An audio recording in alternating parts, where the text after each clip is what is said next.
entre los bloques opositores. ¿Vos percibís eso? Sí, sí, claro que sí. Sí, sí. No, eso, el problema que tenemos en la oposición, entre otros, es que hay mucho personalismo todavía, pero abstraída la cuestión de las figuras grandes, hay un margen para trabajar juntos que es enorme, enorme. Yo te quiero hacer una pregunta de servicio casi, porque para volver a la foto de la inflación.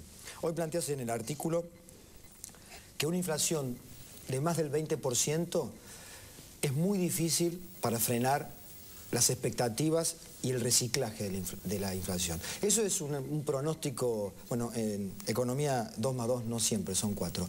Pero digo, ¿eso es taxativo? ¿Es así? ¿Estamos en un andarivel ya peligroso, en un estadio peligroso de la inflación? Sí, sí, sí.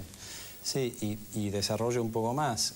La cuestión es cuando las expectativas de inflación están fuera de madre, digamos, cuando están muy lejos de la inflación real, porque entonces quien tiene la posibilidad de reclamar un ajuste de su ingreso, ya sea un salario o un precio o una tarifa o lo que fuera, siempre está tratando de recuperar lo que perdió y adelantarse a lo que eventualmente va a perder. Ahora, si cree que la inflación es más alta de lo que realmente es, y acá es el daño del INDEC, ¿no? Porque no podemos confiar en el INDEC, entonces confiamos en nuestra propia experiencia, ¿no? Institución, claro.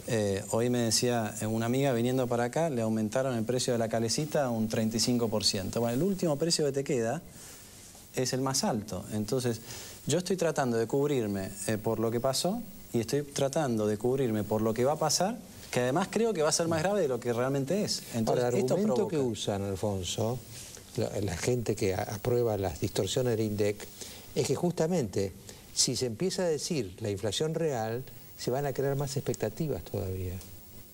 No, yo creo que eso es falso. Si se sincerara que la inflación es más alta de lo que realmente es, si el gobierno transmitiera que está preocupado por la inflación y tuviera una estrategia de política económica en la que dice, bueno, reconozco que es el 25, no me gusta que sea el 25, quisiera que sea más baja, y para que sea más baja esto es lo que voy a hacer, y me voy a proponer que sea el 20% el año que viene, y el 15% y así sucesivamente. Esa es la manera de que las expectativas de inflación... Mariano, cuando nosotros estábamos en el Banco Central, yo asumí en diciembre del 2002, el pronóstico más bajo para el 2003 era del Fondo Monetario, que decía 35% de inflación. Todos los economistas locales hablaban del 40 a 45. ¿Sabes cuánto fue la inflación en el 2003? 3,5%. Entonces, nosotros nos propusimos un plan, dijimos un programa monetario, vamos a cumplir con este programa monetario, teníamos un objetivo de inflación del 15%, y a medida que íbamos cumpliendo con lo que proponíamos, la inflación iba convergiendo, ¿no? En esos 2 años, la economía crecía al 9%, la inflación en promedio fue del 5%. No era un tema de conversación, no era una preocupación. Por lo tanto, es mentira que el crecimiento de la economía tenga que ser necesariamente con inflación. No, eso es una simplificación innecesaria de la realidad. O sea, han habido periodos de nuestra historia muy recientes en los que se podía crecer con inflación contenida, ¿no? Bueno, es lo que pasa en casi todo el mundo. Es lo que pasa en casi todo el mundo. Bueno, en Argentina el año pasado pasó exactamente lo contrario. Tuvimos recesión con inflación del 15%.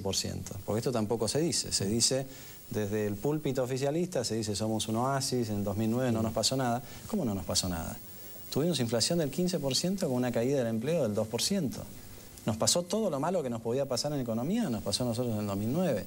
Que no haya habido una corrida financiera no es un atenuante, es cierto, no es lo que pasaba habitualmente cuando había un problema afuera, pero la combinación de recesión con inflación es mucho más dañina, sobre todo para los niveles de pobreza que tiene Argentina, que cualquier otro mal económico, ¿no? Ahora, se nota porque uno dice, porque viste que también hay ese concepto que tenemos los abogados de lucro cesante, ¿no? Si vos tenés un país que está creciendo al 3 o al 4, te dicen, bueno, está creciendo al 3 o al 4, pero es que podría estar creciendo al 8. Sí, y eso claro, que se pierde, no se percibe, ¿no? La gente dice, bueno, ¿pero dónde está el desastre que pronostica la oposición? No, a ver, yo por lo menos no pronostico un desastre. Yo creo que este va a ser un buen año. Creo que este año vamos a recuperar lo que perdimos el año pasado. Más o menos vamos a quedar empatados. Está bien, pero podría ser mucho mejor. Brasil ya está creciendo más que Argentina, ¿no? con inflación que es la quinta parte de lo que tiene Argentina, ¿no? Entonces, queda muy claro en estos meses, en cuanto hubo una mínima recuperación de la demanda, porque la cosa empezó a mejorar, a pesar de todos los problemas que tiene la política interna, que en cuanto la demanda mejora un poquito, enseguida todo se transmite a precios, ¿no?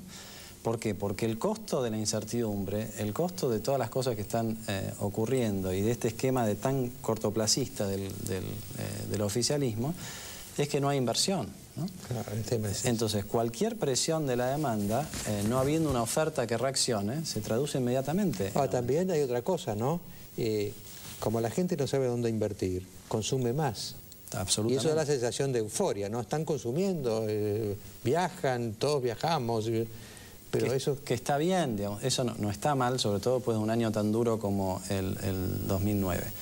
Pero hay que tener mucho cuidado que no esté el gobierno cebando la bomba, ¿no? Y la ceba la bomba con algunas cosas. Por ejemplo, las tarifas, el precio de la carne, por no usar el ejemplo de las tarifas. La carne subió 40, 50, 60% en 2 meses. Pero es lo que no subió en los 4 años anteriores. O sea, este es el costo de haber reprimido la inflación durante 4 años que en algún momento tenía que ajustarse. Es lo que va a pasar con las tarifas. Y eventualmente puede suceder eso. Es lo que puede llegar a suceder con el tipo de cambio si el gobierno sigue usando el tipo de cambio como la única herramienta antiinflacionaria. Por eso también hablan mucho de un cambio, tipo de cambio competitivo, que tenemos un tipo de cambio. Pero a mí la sensación que me da es que lo tenemos planchado el tipo de cambio, que no es lo mismo. No, bueno, lo que pasa es que tenemos la distorsión de mirar todo contra el dólar, ¿no? Y entonces sí, es cierto que contra el dólar el peso argentino ha perdido mucha competitividad porque estamos más o menos planchados. Pero todavía ganamos contra otras monedas, ¿no? Por ejemplo, la referencia que se toma a veces es de los 90. Incluso hubo un expresidente del Banco Central en estos días que decía que el tipo de cambio en Argentina está tan atrasado como en los 90. Eso es cierto respecto del dólar, pero no es cierto respecto de las otras monedas. En los 90, para dar un ejemplo, el dólar llegó a valer 0,80 contra el euro 0,80 centavos de dólar, y ahora está en 1,40 el euro. O sea, subió casi un 100%, llegó a subir un 100%. ¿Qué pasaba? En los 90 nosotros estábamos atados a la moneda más fuerte del mundo, ¿no?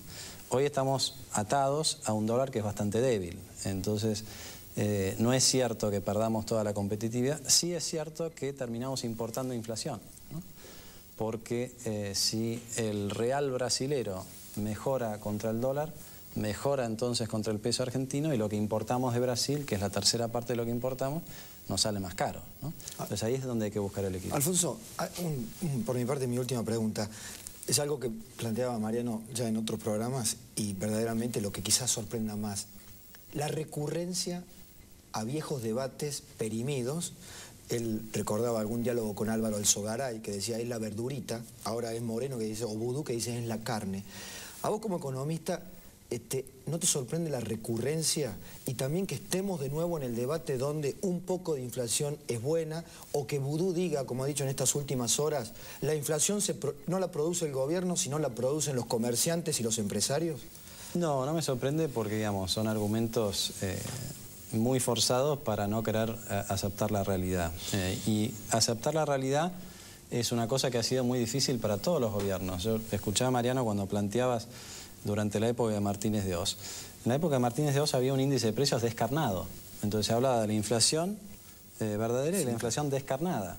Y se le echaba toda la culpa a la carne. Bueno, la historia es circular. Por eso yo creo que el INDEC tendría que estar definitivamente fuera del Ministerio de Economía. Claro. Y que sea un ente casi, diría, de auditoría general de las estadísticas públicas como es en otro lugar. Entonces nadie va a tener la tentación de mirar los índices del INDEC y acomodarlos a su manera. Lo que hacía Martínez de Oz era le sacaba un componente. Moreno es un poco más bruto. A todos los componentes le impone lo que dice su computadora y no la realidad. Pero en el fondo esa tentación siempre existe. Existe porque está a mano, ¿no? Por eso es tan grave lo que está pasando hoy con el Banco Central, ¿no? La tentación existe, y existe mucho más si está a mano. Una cosa es que en el central esté un funcionario independiente y otra cosa es que esté un amigo del gobierno que hace campaña con el oficialismo, como hizo Mercedes Marcó del Ponte el fin de semana pasado en Rosario. Bueno, vos fuiste presidente del Banco Central, después vino Redrado, que todos decíamos, no, este es más blando que Alfonso. pero después vino Marcó del Pont, frente a la cual Redrado parece duro. ¿Fue así o no fue así? Es así, es así. Y esto también la gente lo entiende muy bien. Yo creo que años de historia de inflación en Argentina nos han hecho entender, a las duras y con dolor, que cada vez que el Banco Central es muy amigo del gobierno y le presta fácil al gobierno, esta es la antesala de la inflación. Es el cajero del gobierno, en definitiva, ¿no? Porque es el financista del gobierno. Bueno, hoy ya hay 20.000 millones de dólares de stock de préstamos del Banco Central al Tesoro de la Nación sin costo. O sea, hoy ya el Banco Central le está prestando y le va renovando. No cobra intereses por eso. No cobra Los intereses. adelantos. Adelantos y después la letra que recibió el gobierno cuando se le pagaron 10.000 millones de dólares al fondo, eso hoy no tiene ningún interés. Alfonso, muchas gracias por estar Gracias con nosotros. Gracias. Bueno, no estuviste tan negativo, ¿no? ¿O sí?